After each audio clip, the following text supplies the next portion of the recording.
Hey everybody, we're the Splinter Twins. I'm Mark, that's Kyle, and we got some edging to do here. It's important that you understand that we got this Edge of Eternities here, and the set's not quite gone yet, but we got to give it its flowers. We're going to look back at what we thought our top 5 picks were for the set because we hold each other accountable here when it comes to making those predictions, and then we'll give our thoughts on what the set was overall. We really want to know what you think as well, so hit us up in the comment sections. I've got a lot of thoughts about this set. I feel a lot of different kinds of ways about it. I know you do too, so I'm excited to get into it.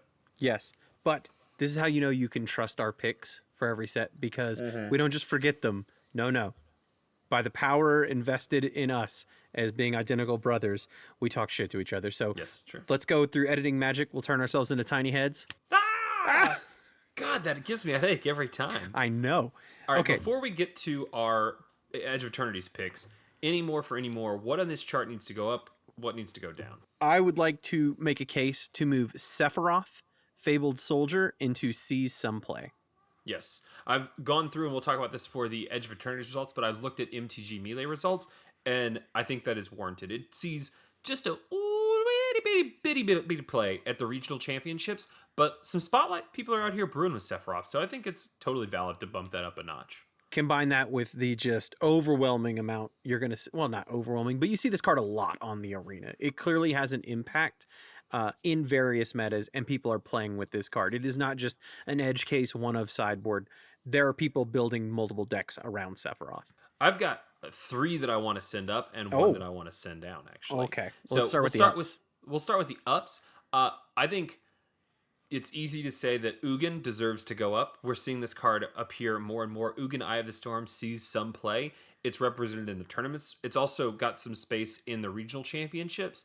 I think this card is doing really well as a top-end just chaos finisher. I really think some of the new colorless cards from Edge of Eternities, Eldrazi and stuff like that, have really helped it pop off. I'm going to agree with you because I also picked Ugin the Spirit Dragon. There's that. I've looked at the tournament data, so you cannot argue with me about this. Sab Sunin is an edge case card now. Yeah. It has appeared in several different Simic Card's hot. decks. It's a great card. I mean, it's real hot, if you know what I'm saying. you know. I love them frogs legs. Tastes like chicken. You know what I'm saying? That's a good card, and people are starting to come around to it a little bit. So I'd say that's an edge case. And then, in just the biggest I told you so, Kona, my girl. All she needed was the world, Kyle. If you gave her a planet, she could be good. And people are tricking this card out sideways with the Edge of Eternities planets. This is a see some play card. That little doggy jumped all the way up there. It's a real deck. It's not going to be beating down the world in a VV meta, but it's a fun, awesome deck, and people are brewing with this card now. Yeah, you have one more card that you need to move up. What's that? Marauding Mako. Oh, yes. Good call. This now has been represented not just in one pretty good deck in the Oculus, but obviously now in the VV discard pile. This is good in multiple decks. Yes, sir, it is. And it can trade places with Vine Lasher. I think Vine Lasher needs to go down. Yeah, he's looking a little suspicious up there. He did have his time in the sun, but it never really popped. I think that was a little too forward projecting. We always rank these cards on as good as they have ever been. So like some cards will be eclipsed by time. Perhaps that's just the way in Massive Standard. Or the other key pieces rotate out. Yeah, but I just don't think this card ever really got to good in multiple decks heights. No, I'd say the accurate assessment so far for Vine Lasher is see some play. Okay, what card? Oh, that's the card you want down? Okay, Here's my card. I got some room in see some play because I want to nominate Tifa Lockhart to be meta-defining. Yeah, and best of one. It's hard not to say it. Let's look at this. Let's look at this. I've got the the regional championships up here. Every time Tifa beats my face in because I don't have single target removal literally right now, or God forbid the opponent sandbags it Did you and say actually sit on my face. Is that what you said? No, that's not what I said. Beats my face in. Heard. That's weird. Or God forbid the opponent sandbags and holds up protection for it, and you just die. You just die to this card. It is absolutely best of one meta defining. Because, no question of best of one. Yeah, this card is a house. She'll just ruin you. This is a real card in best of 3 too. In Spotlight Series, it was featured in 9 decks. Not the end all be all, but you're not crazy. It even popped in a couple of the regional championships. So I think because it's so powerful in best of 1 and it can hold its own in best of 3, I'd say that's a fair statement right now. But let's get to the main course. It's Edge of Eternities time. These cards are not going to look great because poor Edge of Eternities. We got some thoughts about it, but man, even what I think were pretty good picks. There are no meta-defining cards. We're in Edge of Vivi's world Eternities here, baby. Yeah. And we'll talk more about that at the end, but I'll go ahead and go with my number 5 card for rankings. That is Elegy Acolyte, the black 4-drop, filling the shoes, but walking the path that Sheldred pioneered. I will say this card is good in multiple decks. You see it in mono black, you see it in Dimir, you even see it in some Orzhov life gain stuff. This is just a uniquely very good card, and all it takes is setting across the table from it or setting on the other side of the screen from it to be like, oh goddamn, that's a problem. It is a powerful card. I'll give you that. I was thinking more sees some play just because I don't think this card has really cracked the echelon. I don't want to rate it on a curve, right? So like when Vivi gets banned on November 24th, all praise be, maybe this card will be able to actually do that, but I think we're projecting forward a little bit too much with this card. It is good, but it doesn't really have the weight of the impact on standard for us to say it's good in multiple decks. People are doing it in a lot of different things. They're doing it in Dimir. You know what? Maybe I'm talking myself right now. They're doing it in Dimir. They're doing it in Demons. Yeah, I think it's probably good in multiple. I mean, it is literally good in multiple decks. I'm not saying it's a world beater. It's not Vivi, which I hate to come back to that measuring stick all the time, but this card is good in multiple, unfortunately, tier 2 decks, but that's just the way it is right now. But it sees lots of play in multiple very competitive decks on both, casual-ish best of one ladder, as well as multiple competitive decks that are being placed out at regionals and spotlight series. I think it's good in multiple decks. I wouldn't argue with you, though, if you wanted to put it in to see some play, because I do think the best days are ahead of it for Yield Elegy Acolyte. We'll come back and see if we have to put it down. But my number 5, your number 2, Pinnacle Starcage, I do think is a see some play kind of card. Yeah. And I think this is probably a product of the meta more than anything else, right? We needed temporary lockdown to shut down the mice. It was your answer. But as Mono Red has fallen off in favor of Vivi, come back to that in a second because maybe that's not the case anymore. As Mono Red has fallen off in favor quite a bit, the immediate, oh shit, I need to sweep up all these 1-drops and 2-drops that Pinnacle Starcage can offer just isn't as urgent. I think this card sees some play. It's represented in decks. It's represented in the championship decks.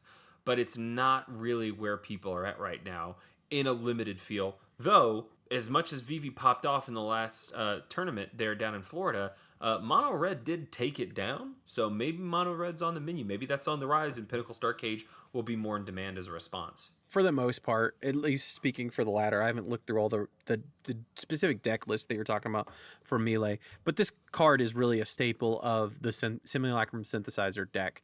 It's really good in that deck, better than Temporary Lockdown could ever hope to be because it obviously triggers your synthesizers, and it's really, really good in that deck.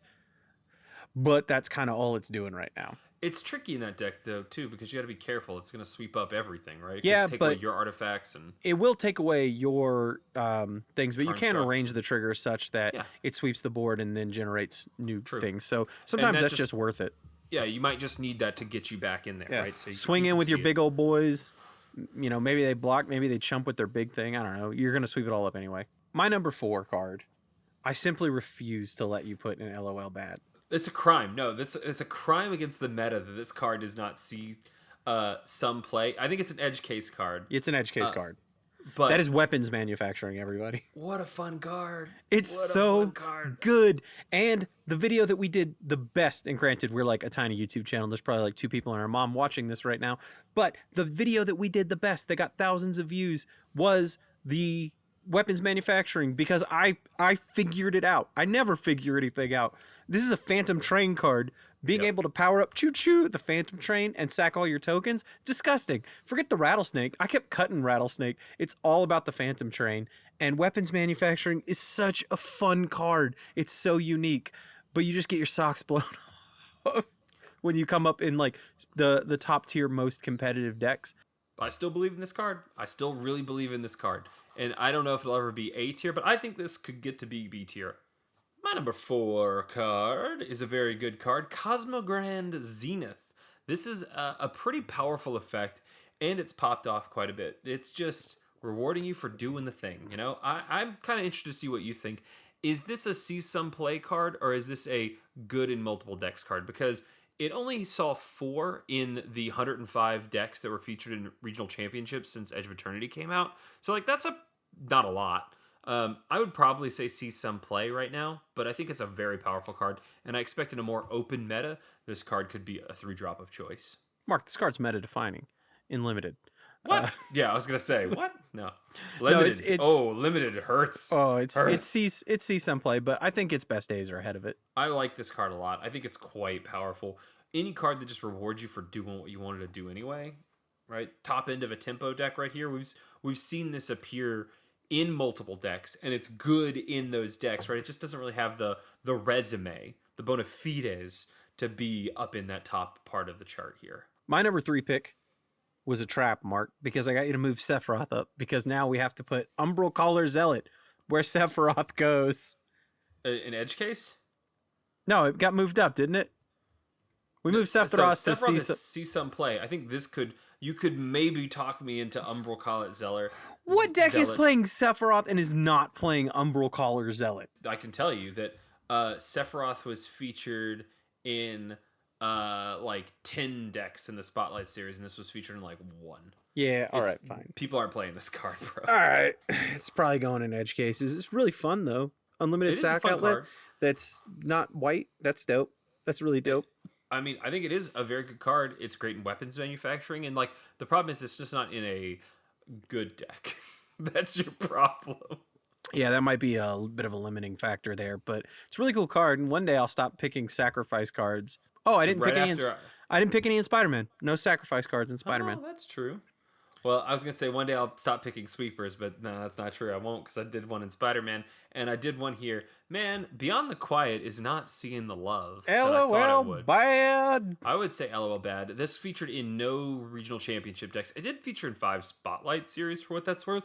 I think it's a very good card, but people just, there's not a premium on Exile right now. They're just you're not being punished for playing Wrath of Judgment or Day of Judgment. It's just, just wrathing for 4 mana is better here. Maybe if we get more Leaves triggers or more indestructible creatures, then you're going to need to rely on this Exile stuff, but not right now. People are not slotting it in at all. Yeah, who would have guessed that subbing out the win con from Sunfall for adding spacecraft wouldn't have mattered at all? Nobody cared about that. It was all about the Exile, and I still think there might be a home there. Again, we're getting more and more indestructible stuff. I don't know. We'll see. I don't think this one's coming out of the basement, but I wouldn't be shocked. And it's all about, like you said, it's all about whatever ends up at the top of the meta. But I think cards like Day of Judgment, Ultima are going to edge this card out for till the edge of eternity. Boom! Said the thing. They did the thing. You only have one more card left, so I'll go. Moonlight Meditation was a swing. This one's going in LOL bad. Moonlit Meditation. Moonlit. That was my problem. Moonlight. That's the card I meant to pick. That's the card they meant to design, because this card. I still think. I think there's an opportunity here. This one feels like Kona to me, where I'm like, we're not there yet. We need the right configuration of stuff. Like maybe one day this can pop off because it's just generically powerful, but we're not there yet. There's no room for this kind of brew to breathe in the current meta, but I'm not blaming Vivi for this one. This one's just a swing for the fences. I still think there's a world in which this could become cracked, but we have not even come close to seeing that yet, and maybe we never will. But the bigger standard gets, remember, this is the smallest standard's ever going to be. So just think about that when you look at your deck building options, and just know that we've got years worth of sets that are going to get cycled. We've like dozen more sets that are going to get cycled in, and this effect could really get nasty. I mean, I'm a believer in the card. I put it in our Simulacrum synthesizer deck and was enchanting synthesizers with this, and was just doing disgusting stuff to people. I was either copying my synthesizers or I was copying my perilous snares to just take their things and then trigger the synthesizers. It was horrific. When I tested that, I was like, I wonder if this will be any good. And I went 9-1 with the testing. Oh my God. Now, granted, it didn't hold up a 90% win rate for the rest of my time playing it, but it was solidly in the 60s. It was a very good card. And I think people just aren't excited to brew with this card yet, but its time could come. Our last card. This card. It's a good so card. Good. And it will remain. Consult the star charts. This card is disgusting. It is so good. It is good in control. It is good in Cosmic Grand Zenith. It is good in any deck that has blue in it. People are playing an Is It Cauldron in this card. Like, Yeah, this is so good. I don't think Consult the Star Charts is meta defining. I think it's good in multiple decks. It did see a ton of play in the regional championships. It was in 17 out of 105. Like, that's a pretty high. I haven't run the numbers, but in terms of like cards not named Vivi or Agatha Soul Cauldron that appear in the most decks, like, this is up there. I think this card will get to meta defining. I'm fully confident in that. It's hard because like even something that was as ubiquitous as like Memory Deluge, right? Or even Stock Up. It's hard to say they define the meta, but I think there's a way in which it can just be played like when it becomes a default include in every card that plays islands, like that's when it will define the meta. It's like exactly, you have to play it. It's exactly like we said in the pick. You're never gonna lose the game because somebody cast Consult the Star Charts, but you will lose the game because of what they got with it. And the game Yeah. is just Well, what was within yeah. reach is now gone. Yeah. You'll lose because when they go consult the star charts and they pick up two cards, including another consult the star charts, right? Like, and they'll just keep going. I think this card is slowly edging out Stock Up. That's a bold claim, but I think it's true. It's better. There is some card draw in Spider-Man that's pretty nasty. Like, I don't know. We'll see, but I think this card is just so good. It's so good. I think it's going to be a staple for the rest of its time in Standard. All that being said, all of the grading, what do you think about Edge of Eternities? What did it do for you? What did you think about it as a Magic set? How does it fit into the current meta? And what do you think its legacy is going to be moving forward in Standard? I think its legacy is actually a tragic one, right? Like, kind of like Dune. Like, this is the Paul Atreides of Standard, right? Because you think it's going to be the hero, but actually it's kind of a disaster, right? Where it's sandwiched between these two Universe Beyond sets. It's this brave new IP that I think was actually a really cool setting. I thought they did an excellent job of going out and like finding a way for us to, Magic has always been a hodgepodge of genres, right? And so they kit bashed a bunch of science fiction stuff. You got your Star Wars, you got your Dune, right? You got all that stuff mixed together, but it felt authentically Magic still to me. Like, it felt like it was Magic not cards. A hat set. No, it wasn't. Because you didn't see Chandra putting on a space helmet and being like, whoa, I'm in outer space now. It was so refreshing to see new characters and not like convenient dumbass omen paths into wacky racers or detective hats. Like, this was just a brand new setting, and you can call it cliche if you want, but you can't say it was a hat set. And the fact that it's just completely eclipsed by Spider-Man on one side and Final Fantasy on the other side, I think is actually kind of a tragedy. Yeah, I agree. And I think the fact that they had to push the release so far up to get away from Spider-Man and still have time left in the year to be able to release Avatar is the death nail, because it also took away from the hype of Final Fantasy. Final Fantasy deserved to have its shine and its time in the sun longer, but the schedule necessitated everybody pivoting to Edge of Eternities when we weren't done. Limited, Standard, whatever you were playing, you wanted more time with Final Fantasy, and you just kind of had to play Edge of Eternities because it was here. Edge of Eternities should have come and we were ready for something new, not begrudgingly accepting something new. And that just really hurt it. And like you said, we had Space Kavu, goddammit. I love that. I love that so much. I think any set is going to suffer. I can't remember exactly what the set was right behind Lord of the Rings, but like, we only have so much money. And if Final Fantasy was anywhere near as successful as WotC's telling us, like, what are you gonna do, man? Like, how much money do you have to spend on magical cards in 2 months? Like, that, there's just not that much blood you can get from a stone. And I think like an in-stone. Anybody was kind of gonna live in the shadow of Final Fantasy. And the fact that it was this set, I think, is uniquely tragic. Like, why couldn't it be Spider-Man? Like, why couldn't Spider-Man get eclipsed by Final Fantasy? It had to be this cool new set. And, they, like, the mechanics were, I think, pretty cool. Like, it kind of reminded me of Plot. When you look at Warp, you're like, how has this not been a thing yet? It's very elegant. It's very neat, but it gives you cool decisions to make with sequencing. And even spacecrafts, which I thought were going to just be, like, shit vehicles, they were okay. Like, you could do stuff with them, like, they weren't bad. It was interesting, at least. Certainly in Limited, I thought they played out really well, way better than I thought they would. Yeah. So I don't really have what I guess if we're gonna give bad things about this set, I mean, do you have any critiques on it? I think the story was a bit like it was a little bit more evocative, but it was definitely hard to follow with like the 5 planets. Some of that is just going to be with space opera, but the 2 cards for each of the main characters in color pairs, trying to figure out who wants what, and Yeah, I could not. there was a lot of factions going on, and they all, for card printing purposes, like the Kavu was as important as the Monoists, as important as the Dawn whatevers. It just got to be a bit of a soup, and I'm like, are these bug people the main character, or are they just kind of like chilling over here? That part was Yeah. a bit meh. But I also like, I think they toned it down on the meme stuff a little bit. There was certainly like They the definitely vote. did. There was the vote out, which was obviously like But an I Among don't even Us. think like that would super bump. Like I mean, we're looking at Spider-Man and there's like bagels and schmears and whatever, and I don't think that like little wink and a nod reference is unusual to Magic or distracting or bothersome. It's like that's fine. Yeah, It's totally but it fine. definitely wasn't. I didn't have as many groaners in this, and No. I think part of that was because the freshness of the IP and the lack of characters being in a new setting and just being like, I'm in space now. Yeah. It Do you really did see- work for me, and I thought the colors were really well balanced. I thought the Yeah. color identities were doing something a little bit different. Landers also played dope as hell. Yep. Yeah. It was a really good set. Did you see Ryan Gomez's on Magic Arcanum? I tried to see- watch it, and then his sorrow stopped me from finishing it. It was so bad. He basically was just like, the story's not great, and he's like, I don't do this full time anymore. And like part of that was because I think the story has been getting worse, and that's largely because like WotC's not invested anything in it. Like they just don't care.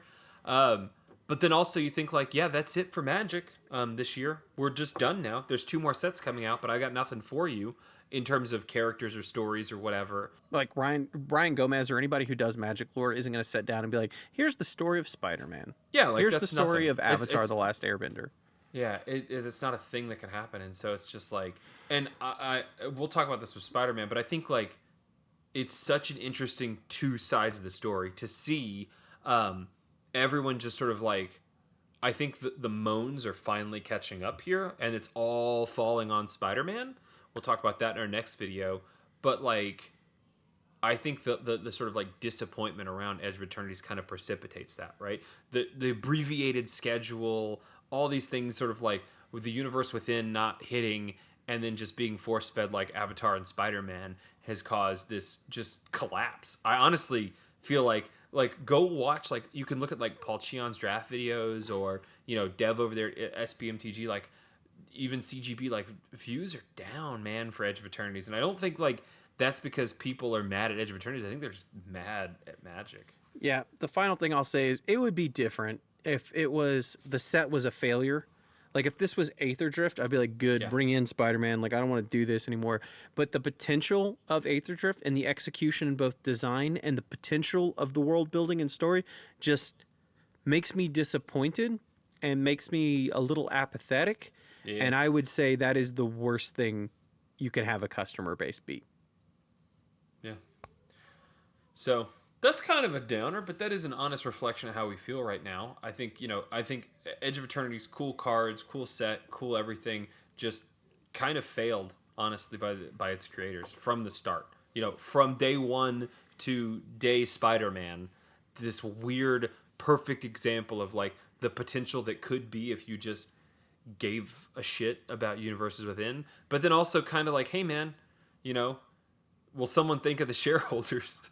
There's $200 million on day 1. Like, what do you want us to do? So, that's kind of is what it is. So we'll see. But Edge of Eternities, you were gone, but not forgotten. Let us know what you guys think of the set as a whole in the comment section. If you made it through all that ranting and rambling, give us a little like and a subscribe. We appreciate it. And if you want to see us really dunk on the Spider-Man set, No one's we will doing be that, so we'll be the yeah, brave. I know. We'll be the we're brave gonna ones. we're gonna pioneer like the explorers from Edge of Eternities. We're gonna go into some space a little bit later than everybody else and tell you why particularly we are not super The excited Spider-Man about the next. set might suck. Anyway, we'll see you guys in the next one. And then he farted. Farted so loud. You actually farted? Yeah. Oh, he's still farting. Oh my God, Kyle, stop farting. Are you farting? Yeah, I he am is. not. You can't hear me, but I'm not. Yeah, he says I can't stop. Can you stop farting? He says no, we can't. It's weird. That's awesome. Can I actually hear this? No, you can't hear him because then you'll be exposed to all the farts. No, you can hear him. Okay. He's gonna lie to you about farting though.